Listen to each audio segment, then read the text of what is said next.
शिवसेना के जिला संपर्क प्रमुख नरेंद्र खेड़ेकर ने सनसनीखेज बयान दिया है। उन्होंने कहा कि कुछ नेता 50 पेटी के लिए, कुछ ने ईडी के डर से और कुछ सांसदों मंत्री पद की लालच में उद्धव ठाकरे और मातोश्री के साथ बेईमानी की। वो शेगांव में आयोजित शहर और तहसील के शिव सैनिकों की सभा का मार्गदर्शन करते हुए बोल रहे थे। महाविकास के गठबंधन सरकार को गिरने के बाद शिवसेना में आंतरिक गुटबाजी और एक दूसरे के खिलाफ आरोप प्रत्यारोपों को पूरे राज्य ने देखा है। इन आरोपों पर जहां अब कुछ हद तक विराम लग गया था, वहीं बुल्ढाना जिले में आए दिन नए आरोप प्रत्यारोपों का सिलसिला शुरू हो गया है। हमेशा चर्चा में रहने वाले शिंदे गुट के विधायक संजय गायकवाड़ द्वारा ठाकरे के शिवसेना पदाधिकारियों को दी गई हिंदी भाषा में धमकी राष्ट्रीय स्तर पर पहुंच गई है। वहीं शिंदे समूह में शामिल हुए बुल्ढाना जिले के सांसद प्रताप राव जाधव पर बेईमानी, देशद्रोही और सत्ता के भूखे होने का आरोप लगाया गया है। उद्धव ठाकरे के शिवसेना संपर्क प्रमुख नरेंद्र खेड़ेकर ने अब सांसद प्रताप राव जाधव पर निशाना साधा है। कुठेतरी सोडण्याचे कारण वेगळे आहेत, हे संपूर्ण महाराष्ट्राला माहिती आहे। कोणी 50 कोट्यामुळे गेले, कोणी ईडीच्या भीतीमुळे गेलं, कोणी मंत्रिपदाच्या गाजरासाठी गेलं। आपला खासदार तर केवळ मंत्रिपदाच्या गाजरासाठी त्या ठिकाणी गेला। काही लोक 50 खोके घेऊन गेले। कालच नितीन देशमुखांनी सांगितलं, अकोल्याच्या मेळाव्यामध्ये मी होतो। आज TV9 किंवा अन्य सगळ्या इलेक्ट्रॉनिक मीडियामध्ये आता सध्या बातम्या सुरू आहेत, सध्या तुम्ही जाऊन पाहू शकता। खामगांव के साप्ताहिक बाजार स्थित शराब की दुकान बंद कर दुपहिया वाहन से घर जा रहे एक व्यापारी को एक अज्ञात चोर ने रोका और उसकी आंखों में मिर्ची पाउडर डालकर 60,000 रुपए से भरा बैग लूट लिया। लूट की ये पूरी घटना सीसीटीवी कैमरे में कैद हुई है, जिसके आधार पर पुलिस आगे की जांच कर रही है। बुल्ढाना जिले के खामगांव के फिरियादी अशोक आनंदराव आयलानी बीती रात 10:30 बजे साप्ताहिक बाजार स्थित शराब की दुकान बंद कर पैसे लेकर दुपहिया वाहन से घर निकले। इसी बीच सकलकले कॉम्प्लेक्स के पास दुपहिया वाहन पर पीछे से आए एक चोर ने उन्हें रास्ते में रोक लिया और पैसे का बैग देने के लिए कहा।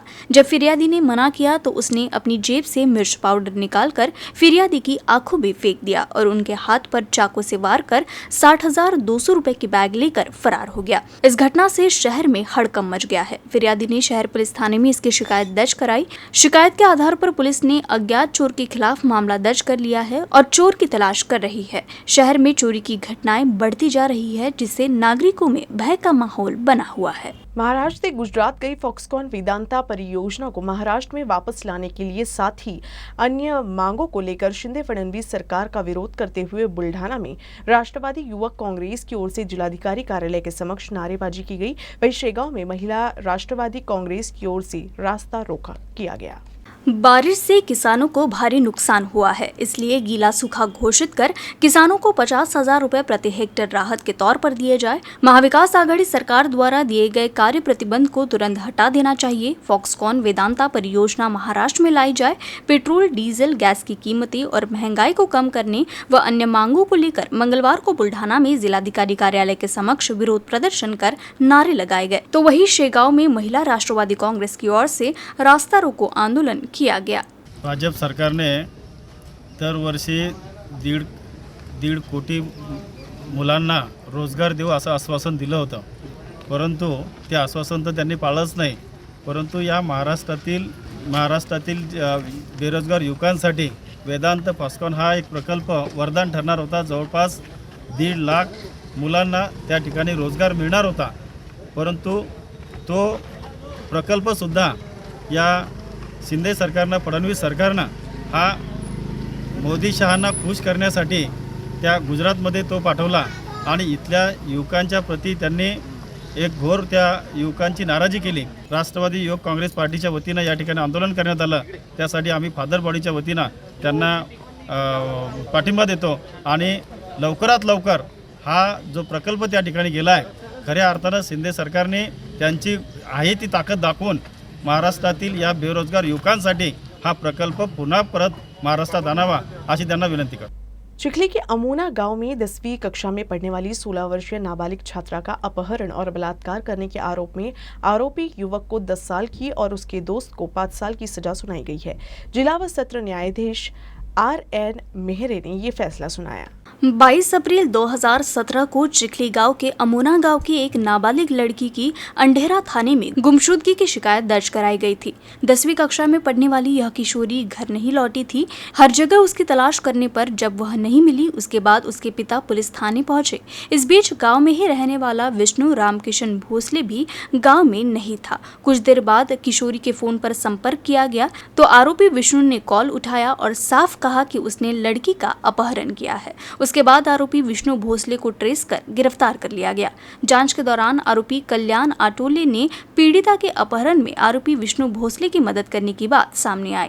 पुलिस ने उसे भी गिरफ्तार कर लिया। 5 साल बाद मंगलवार को आरोपी विष्णु भोसले को 10 साल कैद की सजा और उसके साथी को 5 साल कैद की सजा सुनाई गई। अगले सोमवार से शुरू होने वाले नवरात्र उत्सव के लिए तैयारी शुरू हो गई है। सार्वजनिक मंडल पंडाल को सजाने में लगे हैं तो मूर्तिकार मूर्तियों को अंतिम रूप देने में जुटे हैं, लेकिन बार बार बदलते मौसम की वजह से मूर्तिकारों की चिंता बढ़ गई है। मां दुर्गा की मूर्ति के लिए प्रसिद्ध अकोला जिले के तेल्हारा तहसील के मालेगांव बाजार से देखते हैं ये खास खबर। कोरोना नियमों में ढील के बाद इस साल त्योहार और उत्सव धूमधाम से मनाए जा रहे हैं, लेकिन अकोला जिले में 5 दिनों से हो रही बारिश से मूर्तिकारों में चिंता का माहौल है। नवरात्रि त्योहार नजदीक है और तेल्हारा तहसील के मालेगांव बाजार में मूर्तिकार मूर्तियों को अंतिम रूप दे रहे हैं। इस गांव की मूर्ति कला अकोला, अमरावती और बुल्ढाना जिले में प्रसिद्ध है, लेकिन बारिश के कारण नमी निर्माण हो गई है, जिसका असर मूर्तियों पर दिखाई दे रहा है। पारखेड़ ग्राम पंचायत के सदस्य ने बुल्ढाना जिलाधिकारी से खामगांव तहसील के MIDC पारखेड़ सड़क का डामरीकरण, अतिरिक्त चौड़ीकरण, मजबूतीकरण, नालों एवं पुल का खराब एवं आंशिक निर्माण की क्वालिटी कंट्रोल विभाग द्वारा जांच करने की मांग की। बुल्ढाना जिले के पारखेड़ में सड़क का काम पिछले 1 साल से चल रहा है, लेकिन यह काम अभी तक पूरा नहीं हुआ है और जो काम हुआ है वह भी घटिया क्वालिटी का होने का आरोप ग्राम पंचायत सदस्य सन्नासी ने लगाया है। यह सड़क पर जिस पुल का निर्माण किया गया है उसका डामर पहली बाढ़ में ही बह गया।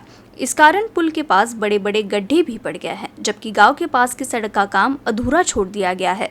सड़क की गुणवत्ता की क्वालिटी कंट्रोल के माध्यम से जांच की जाए, तब तक बिल नहीं निकाला जाए, ऐसी मांग पारखेड़ ग्राम पंचायत सदस्य ने बुल्ढाना जिलाधिकारी के पास की। MIDC पारखेड रोडचं डांबरीकरण, खडीकरण, मजबूतीकरण व वाढीव रुंदीकरण रोड मंजूर झालेला असून या रोडच्या कामामध्ये मोठ्या प्रमाणावर भ्रष्टाचार झालेला आहे। या रोडच्या काम पुलाजवळचं जे आहे हे पहिल्याच पावसाळ्याच्या पुरामध्ये वाहून गेलेलं आहे आणि हे आपण पाहू शकता खड्डे किती मोठ्या प्रमाणात पडलेले आहेत। रोडच्या साईडला नाल्या काढलेल्या नाही पाणी वाहून जाण्याकरता, तसेच गावाजवळ अर्धवट काम सोडलेलं आहे, तिथं नाल्या केलेल्या नाहीत, त्यामुळे जागोजागी खड्डे पडलेले आहेत व अनेक ठिकाणी पुलाच्या ठिकाणी या ठिकाणी क्रॅक झालेला आहे रोड डांबरीकरण। तर याची चौकशी व्हावी याच्याकरता आम्ही निवेदन दिलेलं आहे जिल्हाधिकाऱ्याकडे, याची तात्काळ दखल घेऊन चौकशी करावी आणि क्वालिटी कंट्रोल विभागाकडून चौकशी करून तोपर्यंत याचं बिल काढण्यात येऊ नये, चौकशी झाल्याशिवाय ठेकेदाराची बिल काढण्यात अशी आमची मागणी आहे। गुप्त सूचना के आधार पर वन विभाग की टीम ने सिंदखेड़ राजा के पास अवैध रूप से नींबू के पेड़ काट कर ले जा रहे ट्रक को पकड़ लिया। अंदेशा व्यक्त किया जा रहा है कि बुल्ढाना जिले के खामगांव तहसील के ज्ञानगंगा अभयारण्य से ये नींबू के पेड़ काटे गए। वन विभाग के अधिकारियों और कर्मचारियों ने गश्त करते समय सिंदखेड़ राजा शहर के नजदीक खामगांव जालना हाईवे पर जाम्भोरा से राहेरी रोड पर एक संदिग्ध ट्रक का पीछा किया। ट्रक को रोककर उसकी तलाशी ली गई तो ट्रक में अवैध तरीके से काटे गए नींबू के पेड़ बरामद हुए। इस बारे में पूछताछ करने पर चालक द्वारा कोई संतोषजनक जवाब नहीं मिलने पर ट्रक को जब्त किया गया और 2 आरोपियों पर मामला दर्ज किया गया। अकोला में बच्चों को अगवा करने वाले गिरोह की अफवाह बढ़ गई है। अपहरण की कोई घटना अकोला जिले या आसपास कहीं नहीं हुई है। जिले में बाल अपहरण का कोई गिरोह नहीं है। जिले के सभी थाना क्षेत्रों में 24 घंटे पुलिस की गश्त जारी है। इसीलिए जनता को किसी भी अफवाह पर विश्वास नहीं करना चाहिए और सभी स्कूलों और कॉलेजों के प्रधानाचार्य को भी सूचित किया गया है कि वे सोशल मीडिया पर अफवाहों पर विश्वास न करें और अफवाहें न फैलाएं। अगर ऐसा कुछ दिखता है तो पुलिस ने तत्काल नजदीकी पुलिस स्टेशन को सूचित करने की अपील की है। अकोला जिल्हा पोलीस दलाच्या वतीने सर्व नागरिकांना आवाहन करण्यात येत आहे की सध्या सोशल मीडियावरती जे काही मुलांना पळवून नेणारी टोळी सक्रिय झालेली आहे किंवा आलेली आहे, अशा ज्या काही न्यूज येत आहेत तर ती गोष्ट खरी नाही आहे। अशा कोणत्याही अफवांवरती विश्वास ठेवू नये। तसेच अशा अफवा पसरवणारी जी लोक असतील त्यांच्यावरती देखील कायदेशीर कारवाई करण्यात येणार आहे। पोलिसांचं सतत पेट्रोलिंग या ठिकाणी चालू आहे. अशा कोणत्याही टोळ्या अकोला जिल्ह्यात किंवा आजूबाजूच्या जे काही जिल्हे आहेत त्याच्यामध्ये सध्या कार्यरत नाही आहेत. अशा प्रकारची कोणतीही माहिती जर आपल्या लक्षात आली तर तात्काळ पोलिसांशी पहिल्यांदा संपर्क साधावा. त्याच पद्धतीने पालकांना देखील या ठिकाणी आवाहन करण्यात येत आहे की आपली जी काही छोटी मुले असतील त्यांच्यावरती त्यांनी लक्ष ठेवावं, विशेषतः शाळेत जात असताना किंवा ट्यूशनला या ठिकाणी जात असताना, तर त्यावेळेस त्यांची योग्य ती काळजी घेण्यात यावी. अकोला के उरल पुलिस थाना सीमा सहित जिले के विभिन्न हिस्सों में सामूहिक अपराध करने वाले 2 आरोपियों को 2 साल के लिए तड़ीपार कर दिया गया है. उरल पुलिस ने 2 अपराधियों के खिलाफ दर्ज अपराधों की जानकारी पुलिस को सौंपी है. पता चला है कि इन आपराधिक गिरोह के 2 लोगों ने उरल थाना समेत जिले के विभिन्न इलाकों में वारदातों को अंजाम दिया है. उनके खिलाफ प्रतिबंधात्मक और सुधारात्मक दोनों तरह से बार-बार कार्रवाई की गई है, लेकिन दोनों अपराधियों ने पुलिस की कार्रवाई का पालन नहीं किया. पुलिस अधीक्षक जी श्रीधर के आदेश पर उन्हें 2 साल के लिए जिले से तड़ीपार किया गया है.